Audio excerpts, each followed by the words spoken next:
spoke.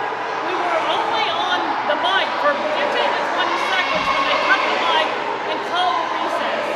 The rest of the time we were in recess and we only stayed up front for about 4 or 5 more minutes.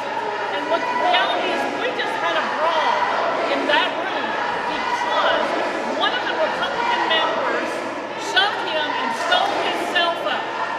That is a crime. That's assault. And they said, well, it wasn't a felony, so nothing's going to happen to him. Even though we committed no crime, we walked to the well to speak to the people who were begging us to protect him. And how did that happen to you today? I mean, what's going on? This is what's happening here. You see it all Tennesseans. What's happening here is an assault on our state against all Tennesseans who are concerned about democracy. All the Tennesseans who showed up, the thousands who showed up on the common sense gun legislation. And so having my colleagues just not be push me and take my phone out and record people being dragged out of the balcony by troopers in the city saying that what is happening is dangerous, what is happening is scary, that they took this vote to expedite expelling us for nonviolent, elevation of our constituents' demands. They're trying to incite violence against the speaker's comments. Insurrection is a dog whistle that incites violence against the community members. What's happening in Tennessee is unprecedented. Not only the change of the nation, what's happening here is going to set the tone across this nation. This has never happened. This has never happened for a totally partisan expulsion of members who engage. All the other expulsions in modern history were bipartisan, they were for unethical behavior. One of the to women in the 1980s. What we did was not, what we did was stand with our God. Article 2, Section 27 of the state constitution says that none has the right to protest against and dissent from any legislation that is injurious to the people who have their protest marked in the journal of the House. That's what we were doing. Were you all shocked to see that I'll be honest, I was not shocked. They had removed committees earlier, so a lot of people did think that's the punishment. But I've seen how angry they are, how vicious they are, how mean they are, and how hypocritical they are. But they can do whatever they want and have as much time to speak on the floor, in committees, everything. But they shut our mics all day long. They won't call on us when our hands are raised, and they're terrified of a dissenting opinion. What we're seeing today from the speaker, from the leadership, from the majority, white majority of the caucus is fear. It's fear of having folks who are going to speak up about gun control. It's fear of people power movements that want to see change. And this legislature, instead of embracing the dialogue and the conversation, lifting up the people and the voices of our community who are tired of gun violence, who are tired of the epidemic of violence in our communities, instead they want to exile them. They want to excommunicate from this place. But the people want us here. And the people want us to help be their voices in this place. And quite frankly, we've come through a few years of COVID where there was nobody up here. They could do whatever they wanted. They didn't have a lot of groups coming up to say, hey, we don't support this. And now they're dealing with people coming up, people holding them accountable, and they don't know how to act. They are afraid of being held accountable. They're afraid of having full discussion on the legislation they bring because the majority of Tennesseans are not with them. And across Tennessee, in my district of polling, the majority of Republicans favor red flag laws and safe storage laws. And they are going with the NRA and the Tennessee Firearms Association instead of listening to the people of Tennessee.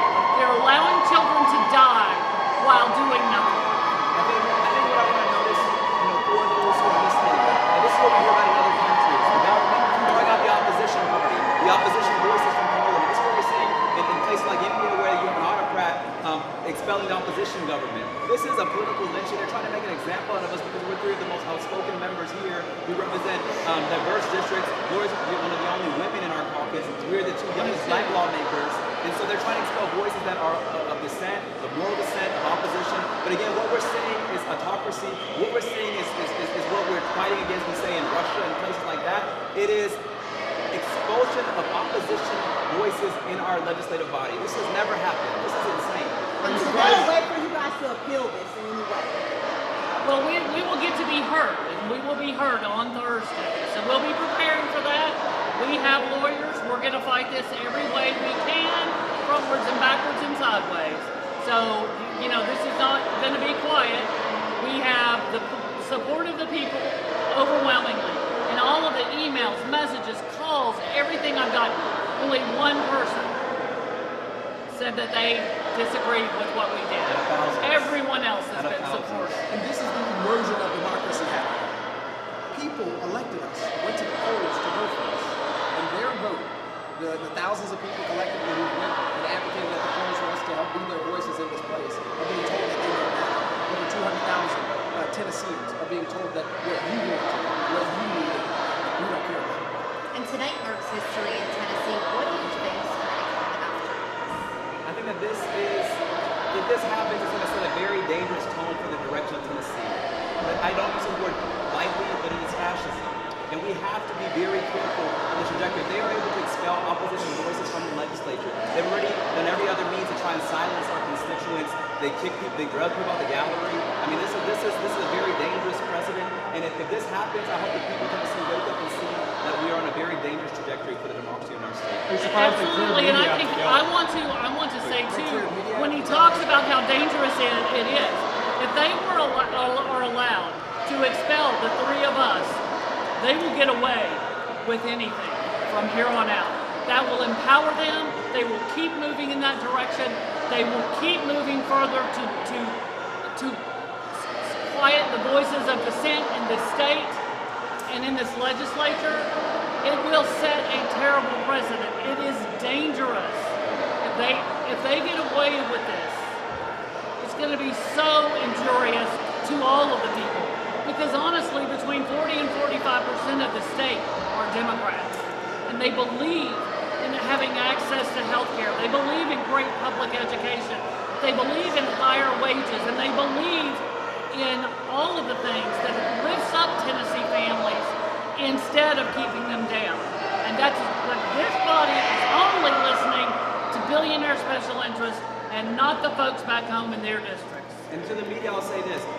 Look around, our chamber is surrounded by state troopers. The People's House is surrounded by state law enforcement. People are being blocked from even walking in here. The opposition voices are being thrown out. Media, you were taken out of the gallery so you couldn't even record what was happening. This is very scary, and I don't use that lightly.